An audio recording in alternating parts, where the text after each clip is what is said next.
Et faites s'il vous plaît un maximum de bruit, c'est une fille que j'adore, elle est tellement douée. Faites du bruit s'il vous plaît pour Marine Baoussan.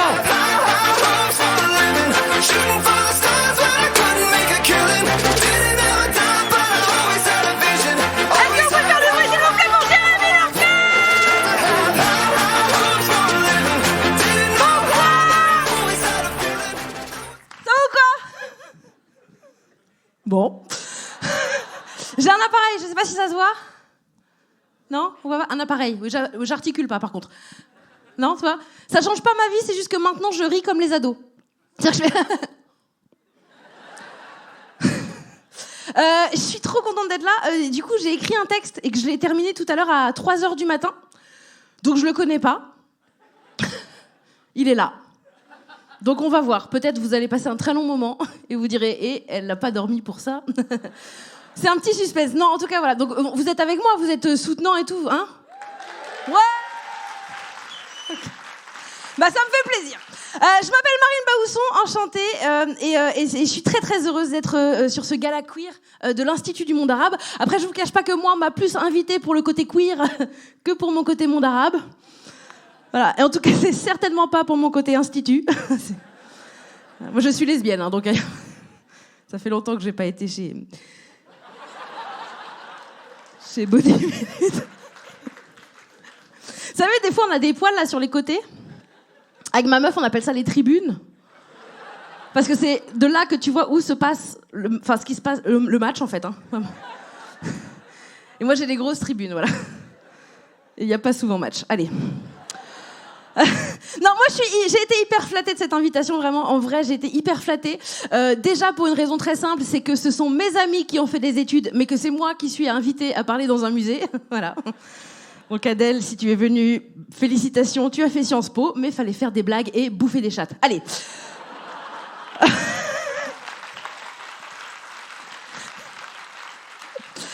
Non, la deuxième raison pour laquelle je suis hyper heureuse d'être là, c'est que je vous cache pas que ça a réparé un truc d'enfance d'être ici, parce que en fait moi quand j'ai grandi, en fait, quand j'étais petite, je pensais que j'étais à moitié arabe. Je l'ai dit un peu mal, non? J'ai vraiment dit arabe. Et comme je m'appelle Marine, on est mal à l'aise. Non, quand j'étais petite, je pensais que merci de personnes là-bas. Je pensais que j'étais à moitié arabe parce qu'en fait, mes grands-parents maternels sont nés au Maroc et ils y ont vécu jusqu'à leurs 25 ans. Et moi, du coup, je disais à tout le monde, en fait, je suis marocaine par ma mamie Noël. Voilà, c'est que plus tard, j'ai compris que quand tu t'appelles Noël et que tu vis au Maroc dans les années 40, c'est que c'est pas que t'es une locale de l'étape. Alors, mes grands-parents ont quitté quand même le Maroc en 58, mais pour l'anecdote, en 2008, moi j'y suis retournée avec ma grand-mère, et ma grand-mère, elle était pas retournée au Maroc depuis qu'elle l'avait quitté 50 ans plus tôt. Donc c'était hyper émouvant, elle a pleuré en partant, en arrivant, enfin vraiment tout du long, vraiment elle a pleuré. Et fait beaucoup pipi aussi, mais ça c'est une autre histoire que j'avais pas prévue. Ouais, j'ai cherché des points de... Allez. Et c'était hyper bien, franchement c'était hyper bien ce voyage, c'était hyper émouvant, on est parti avec mes tantes, ma cousine, c'était vraiment qu'un truc de femme, donc c'était hyper beau, mais on a fait du tourisme, mais on n'a pas fait du tourisme normal, d'accord? On était à Rabat et franchement on n'a pas fait les trucs normaux quoi. Nous on faisait du tourisme chelou de gens qui veulent revoir des trucs de leur enfance, enfin de l'enfance de ma grand-mère quoi, il y avait un truc qui était un peu bizarre, et du coup on faisait des trucs bizarres, genre on cherchait les endroits où elle avait vécu. Mais nous, on arrivait en disant « Bonjour, on cherche la rue d'Alsace ». Il n'y a plus de rue d'Alsace. Enfin, je veux dire, Alsace, c'est son dead name à la rue. Il n'y a plus... Tu vois. Et on a fini par trouver cette rue. Et franchement, ce qui était un peu drôle, c'est que je pense pour les gens, de voir 5 blanches en train de pleurer devant un mur. C'est là qu'il y avait la photo de tonton Gérard dans la bassine. Tu vois, ça devait être un peu étrange. Mais le moment que moi j'ai préféré dans tout ce voyage, c'est ce moment où on est dans une rue comme ça dans Rabat et il y avait que nous et un moment on croise un monsieur et il avait un grand panier, enfin un grand truc, bref, et il vendait des oranges et on essaye de lui acheter des oranges et on n'arrive pas à se comprendre avec ce monsieur. Et d'un coup, il y a ma grand-mère qui se met à parler arabe. Et vraiment nous on a vraiment fait. Mais mamie, tu parles arabe? Et ma grand-mère elle m'a dit, je savais pas. Et vraiment, elle avait le même... Tu sais, genre, c'est comme si elle découvrait un super pouvoir. Elle avait la même tête que si elle m'avait dit, je sais pas, hier, il y a une araignée qui m'a piqué, regarde, genre, est-ce que j'arrive à faire maintenant, tu vois? Sauf que, franchement, c'est un super pouvoir qui est assez cool, mais t'en fais quoi à 75 ans? Je veux dire, de parler arabe, je veux dire, ça, d'un coup, tu te dis pas, je vais mettre un truc en lycra et je vais sauver le monde. Non. Enfin, je veux dire, c'est cool, hein, mais c'est pas non plus un truc... Enfin, je veux dire, elle va dire quoi au super méchant? Arrêtez, monsieur Poutine! J'ai de quoi vous arrêter, j'ai un super pouvoir. Ah bon, c'est quoi? Je parle un petit peu arabe. En fait, ce qui se passe, c'est que je peux commander des oranges et la personne me comprend. Ah. Après, il y a des super méchants à qui ça fait peur, hein, que des gens parlent arabe. J'en suis où? Bon, oui, non, j'en suis à... Mais on n'est pas là pour parler de ma mamie. On va parler de l'expo. Vous l'avez vu, l'expo? Ouais, vous l'avez aimé? Moins de gens. Vous l'avez vu? Ouais. Eh bien, non. Moi, j'ai adoré, parce que si je dis le contraire, on est tous mal à l'aise. Et surtout, en fait, j'ai réalisé que Habibi, c'est un mot que je connaissais. Vraiment, il me semblait familier, mais je ne savais pas ce que ça voulait dire. Voilà. Il y a des gens ici qui ne savent pas ce que ça veut dire Habibi? Pardon, je vais reformuler. Il y a des blancs qui ne savent pas ce que ça veut dire Habibi? Il y a vraiment eu une personne de la honte. Oui. Effectivement, je me suis retrouvée là par hasard.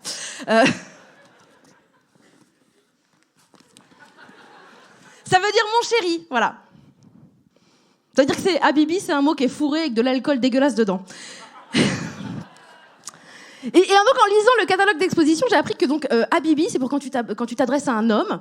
Ça peut être juste un gars que tu croises, mais quelqu'un de très proche, évidemment. Tu peux même le dire à une femme. En gros, c'est à peu près, tu peux le dire à grosso modo tout le monde. Et c'est l'équivalent de chef dans un kebab. Ça vous a fait moins rire. Et si on veut s'adresser à une femme, on dit plutôt Habibti. C'est ça, hein? Ok, 2 personnes, très bien. Et donc, en fait, ce que j'ai lu dans le catalogue d'expo, que je vous conseille vraiment, en fait, vous ferez attention, hein, mais en fait, sur l'affiche, sur le dernier bi, donc Habibi, en fait, il y a un petit trait sur le B, parce que c'est écrit en écriture inclusive. Pour que ça fasse Habibi, Habibti. C'est cool, hein? Moi, je trouve ça trop bien qu'il y ait enfin une écriture inclusive, enfin, une affiche avec de l'écriture inclusive qui fasse pas se lever les vieux cons, quand même. C'est vrai, ou alors ils arrivent pas, tu vois. Ou alors ils savent pas. Enfin, moi, ce que je me dis, c'est que écriture inclusive plus homme visiblement queer sur l'affiche égale, voilà, annulation de l'indignation des vieux réacs, quoi. Ou alors, au contraire, ils savent pas par quoi commencer. Ils sont là, ah là là, un arabe avec une boucle d'oreille, de l'écriture inclusive, et après ils explosent.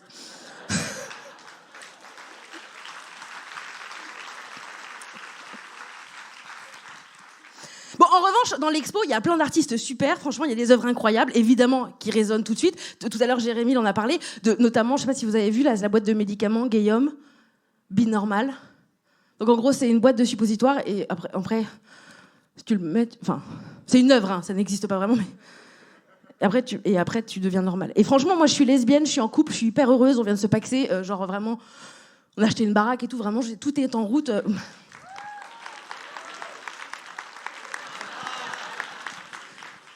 Trop tard, les filles.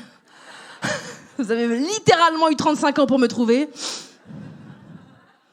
Et même franchement, si je suis heureuse et tout, en vrai, si ça existait vraiment, je vous cache pas que peut-être je le prendrais, ce suppositoire.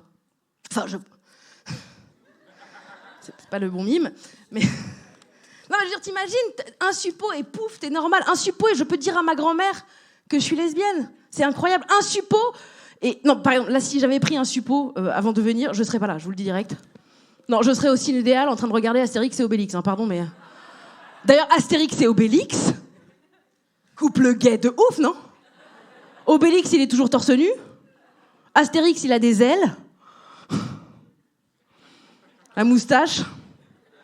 Pardon, mais la potion magique, c'est du poppers. Je ne vois que ça, excusez-moi. Je ne vois que ça. Il est tombé dans la marmite quand il était petit. La marmite, nom de Barguet, excusez-moi. Bon, mais revenons à l'expo. En la parcourant, moi, je me suis questionnée, je me disais, est-ce que les artistes qui sont exposés et moi, on a un truc on a quand même un truc qui nous réunit, c'est notre identité LGBTQIA+. Mais est-ce que cette identité-là, notre identité LGBTQIA+, est-ce qu'elle surpasse notre identité culturelle, de frontières, je veux dire? Vraiment. Et j'ai pas la réponse à ma question, c'est vraiment une question ouverte. Voilà. Je crois quand même qu'on a des expériences assez différentes. Et pendant très longtemps, moi, je pensais que cette identité LGBT que j'avais, je la mettais très loin de moi. Voilà, je voulais pas que ça se sache. Un peu comme Léa Landau, moi, je faisais des spectacles où je pensais que c'était militant de dire ouais, la personne. Non, enfin, tu vois. Aujourd'hui, je sais que voilà, je suis contente de dire ma meuf. La preuve, on m'applaudit. Alors que quand tu dis la personne, tout le monde s'en branle. Mais en fait, maintenant, j'assume beaucoup plus, je suis très heureuse comme ça, et voilà, je me suis beaucoup renseignée sur ce que ça voulait dire qu'être de la fanfare.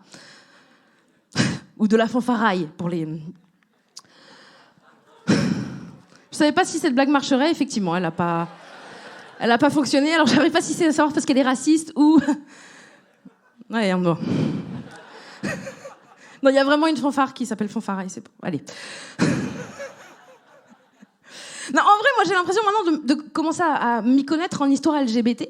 Mais en voyant l'expo, je me suis rendu compte que ce que je connais, en fait, c'est juste l'histoire des LGBTQIA+, en France et un peu aux États-Unis. D'accord ? Parce qu'en gros, les États-Unis, c'est un peu comme Madaron, ils veulent toujours qu'on ait leur version de l'histoire. D'accord ?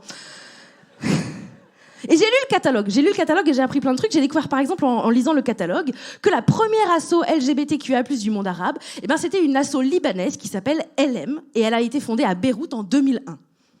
Et ça s'applaudit, je trouve. Voilà. Et ce que je trouve ça, elle s'appelle LM. C'est un acronyme, d'accord ? Mais juste, ça fait LM. Et moi, je trouve ça beau. Je veux dire, pour des gens qui luttent pour aimer librement, je trouve ça classe. Tout le monde s'en branle, très bien. Après, je trouve pas ça aussi joli que ce que j'ai appris en discutant avec une copine à moi. J'ai une copine à moi, je lui parlais, je lui disais que je bossais là-dessus et que je trouvais que LM, c'était joli. Et elle m'a dit, et tu sais que Hanouna, ça veut dire gay.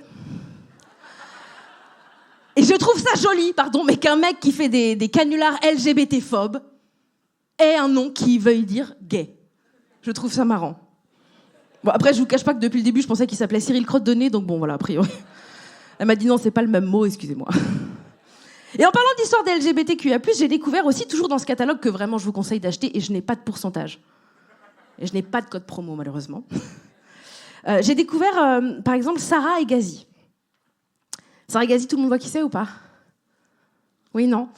C'était une femme féministe, intellectuelle, qui a brandi en 2017 un drapeau arc-en-ciel en Égypte pendant un concert dont, quand même, a priori, le chanteur était gay, et tout le monde le connaît, enfin, tout le monde le savait, quoi. Mais elle a brandi un drapeau arc-en-ciel, et pour ça, elle a été emprisonnée, torturée, violée, et elle a fini par partir au Canada, où, à cause de son traumatisme, finalement, elle a fini par se suicider en 2020.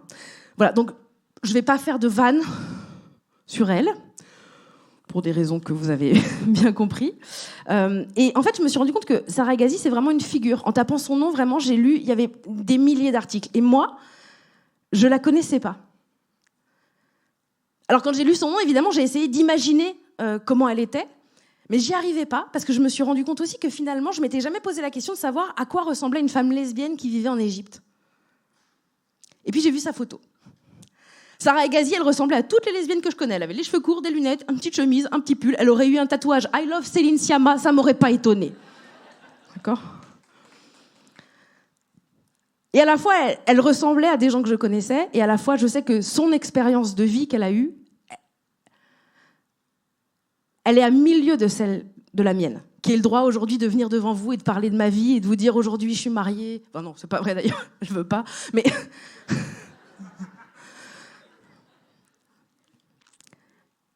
Moi, je savais rien de l'histoire LGBTQIA+, dans le monde arabe, c'est de l'ignorance. Je sais toujours pas grand-chose, je vais pas vous faire une conférence, je fais pas la maline, genre. Mais maintenant, grâce à cette expo, je sais qu'il y a eu Stonewall aux États-Unis, mais qu'il y a eu aussi les 52 hommes arrêtés du Queen Boat au Caire. Je connaissais le FAST, mais maintenant je connais LM. Je connaissais Monique Wittig, et maintenant je connais Sarah Hegazi.